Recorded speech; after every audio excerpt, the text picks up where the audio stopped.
फकीर मशरूम खा सकता है तो भैया ये फकीर नहीं है, ये किसान है जो लोगों का पेट भरता है। प्रधानमंत्री जी कहते हैं कि 100 स्मार्ट सिटी बनाएंगे, 100 की जगह उन्होंने 200 बना दी। मेरे ख्याल से इतनी बता दी कि गिनती में नहीं आ रही हैं, कहाँ बनी है वो। प्रधानमंत्री जी ने बोला कि भाई बुलेट ट्रेन चलेगी, बुलेट ट्रेन का सपना दिखाकर अपनी रेलवे बेच डाली। तो देश के प्रधानमंत्री जी की सारी बातों पर यकीन करना लाजमी है।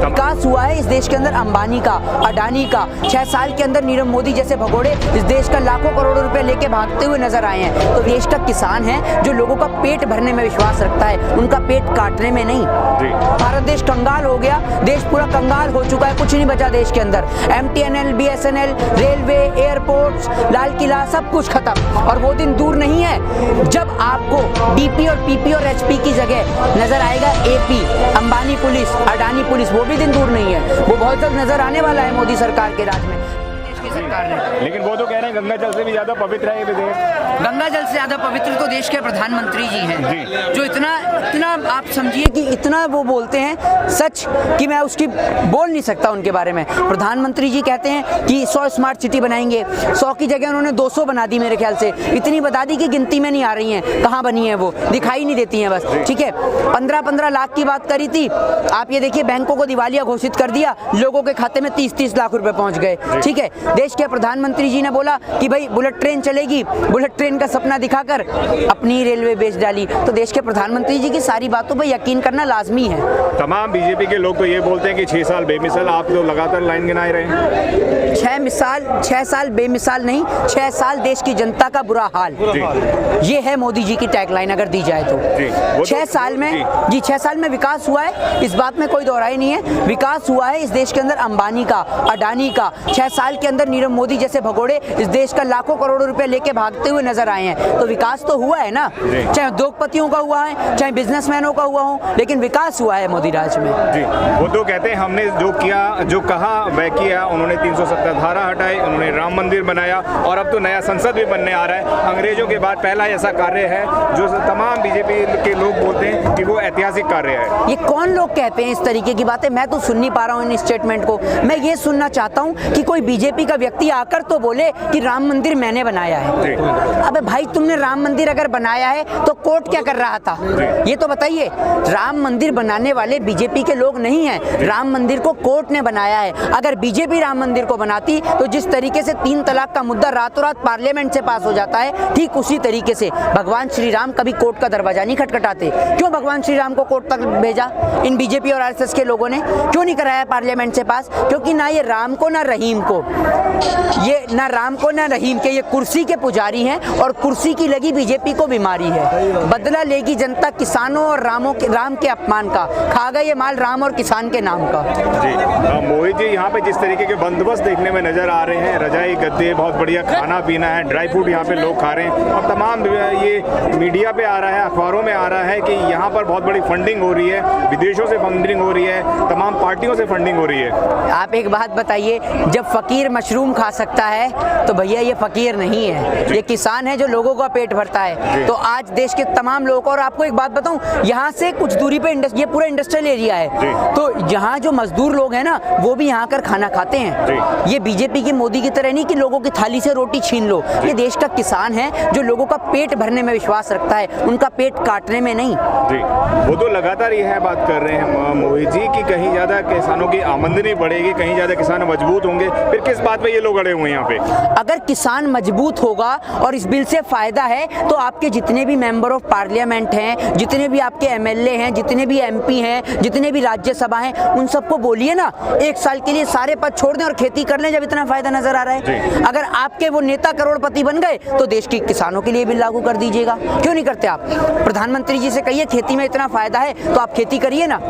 देखिए, प्रधानमंत्री जी के स्टेटमेंट पे यकीन करना बिल्कुल ही बिलीव वाली बात नहीं है। पहली बात ये कहते हैं कि किसान के बिल में कोई कमी नहीं है, गंगा के जल से भी पवित्र ये कानून है, तो संशोधन किस बात का? जब कोई गलती है तभी तो संशोधन की बात पे एग्री हुई सरकार, तो ये इसमें गलती नहीं है, पूरा का पूरा बिल ही गलत है।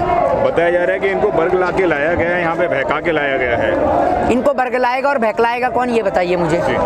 आपका कहने का मतलब है कि इसको विपक्ष बहकला के लाया है। अगर ये लोग विपक्ष की इतनी बात सुन लेते तो विपक्ष को वोट नहीं देते। सत्ता में बीजेपी कैसे बैठी है?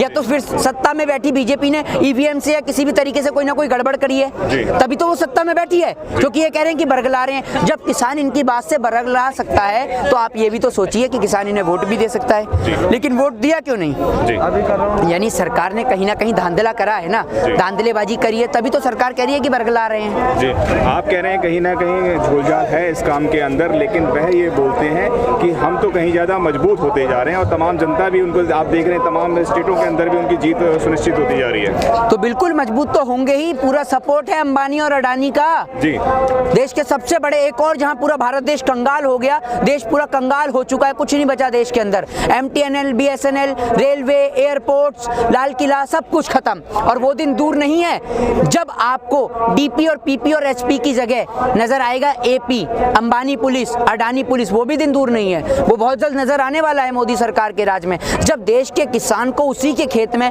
मजदूर बनाने का काम इस देश की गवर्नमेंट कर सकती है, तो पुलिस को कैसे छोड़ देगी भैया? आप कह रहे हैं सब कुछ खत्म, नया संसद का निर्माण हो रहा है, आप खत्म की बात कर रहे हैं, नई नई चीजें आने लग रही हैं यहाँ पर। एक और देश की गरीब जनता जब कहती है, शिक्षा एजुकेशन की बात करती है, तो प्रधानमंत्री और बाकी बीजेपी के लोग कहते हैं कि देश के अंदर पैसा नहीं है। बीजेपी के करोड़ों रुपए का वो कार्यालय बनाने में, 8,000 करोड़ का जो तकरीबन बना है, वो कार्यालय बनाने का पैसा है, नई संसद बनाने का पैसा है। मोदी जी, आप साबित क्या करना चाहते हैं? इस देश के अंदर आप ही ने सब कुछ बनाया है?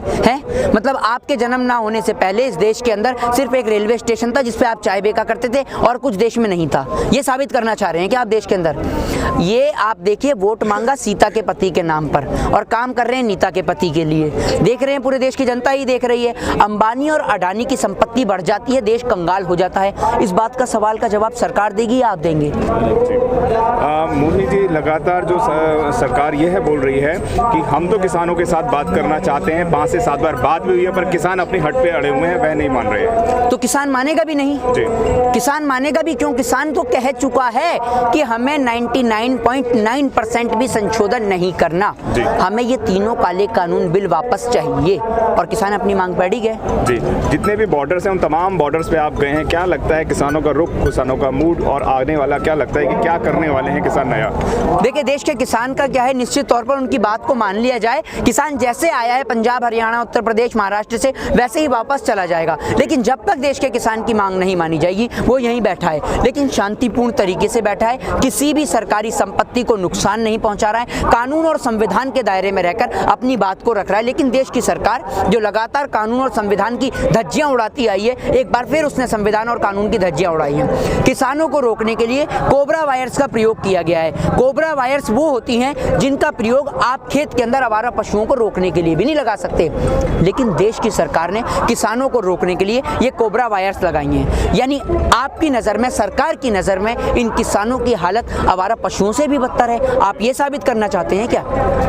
बताया रागनी, जो क्या नाम था उसका, रागनी तिवारी बताया जा रहा है कि रागनी तिवारी 17 तारीख को इस आंदोलन को खत्म कर देंगे, क्या कहना चाहते हैं? देखिए, इस सवाल का जवाब देश की सरकार दे तो बहुत अच्छी बात है, क्योंकि देश की सरकार को मैं मानता हूं कि कोई भी व्यक्ति अगर इस देश को तोड़ने का, इस देश की अखंडता, एकता को समाप्त करने का प्रयास करे तो सरकार को उसके खिलाफ कानूनन कार्रवाई करनी चाहिए। उन्होंने बताया कि 17 तारीख को अगर नहीं खत्म होता है तो जाफराबाद, सीलमपुर जैसे यहाँ पर भी हो सकता है। देखिए, अभिव्यक्ति की आज़ादी है और इस अभिव्यक्ति की आज़ादी का फायदा उठाते हुए देश के लोग कुछ भी बोल देते हैं, और खासकर जो भाजपा और RSS के प्रमोटक समर्थक हैं, उनके समर्थक हैं, उनकी बात को, उनके विचारधारा को मानते हैं। कुछ भी बोल देते हैं, बोलने के बाद उनको जेड प्लस सिक्योरिटी मिल जाती है, आप कह रहे हैं कुछ भी बोल देते हैं। जेड प्लस नहीं, वाई प्लस सिक्योरिटी मिल जाती है, इसीलिए तो बोल रहे हैं वो। क्योंकि देखिए, मैं आपको एक बात बताऊं, अगर ये बयान कोई और व्यक्ति दे, चाहे वो फेसबुक पे कमेंट कर दे या फेसबुक पे कोई गलत पोस्ट डाल दे, तो साइबर क्राइम वाले उसे उठा लेते हैं। क्या साइबर क्राइम वाले अब अंधे हो चुके हैं कि जो लोग इस तरीके की पोस्टें डाल रहे हैं, मतलब उनका प्रयास है कि देश में दंगे कराए जाए?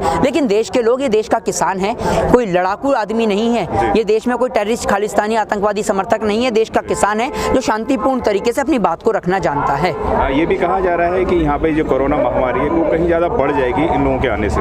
तो एक बात मुझे बताइए कि जब बिहार में चुनाव होता है तो कोरोना खत्म हो जाता है क्या? वो दाढ़ी बढ़ाने वाले सेंटा क्लॉज बाबा गिफ्ट दे देते हैं क्या वहाँ बिहार के अंदर कि अब नहीं होना चाहिए यहाँ कोरोना? ठीक है, जब बीजेपी के कार्यालय में दिल्ली में जश्न मनता है बीजेपी की जीत का, तब कोरोना कोरोना खत्म हो जाता है क्या? तो ऐसा क्या है इनके पास जो देश की जनता को नहीं दे रहे हैं? कोई इनके पास है क्या कुछ चीज़ कि भैया अगर इसको जेब में डाल लिया, कोई किसी बाबा की भभूत हो, कहीं इनके बाबा रामदेव ने कोई चुपचाप पतंजलि की भभूत भी बना दी हो कि ये भभूत जेब में धर लो तो कोरोना नहीं होगा। सारे बीजेपी वालों को ही बांटी और किसी को नहीं बांटी। है क्या ऐसी कोई भभूत? बताइए। कोरोना के नाम पे पागल बना रखा है। दूसरी ओर देश के डॉक्टर्स जो हैं हॉस्पिटल्स के अंदर लूट रहे हैं। हॉस्पिटल में इतना बढ़िया ड्रामा हो रहा है कि कोरोना की बीमारी का इलाज है नहीं, लेकिन अगर बेड पूछने जाएंगे तो बताएंगे 50,000 का एक बेड है, 1 लाख रुपए का एक बेड है। जब वहाँ पर कोरोना की वैक्सीन की दवाई नहीं है और बंदे को सोना ही है तो आपके बेड पे क्यों सोएगा 1 लाख रुपए के?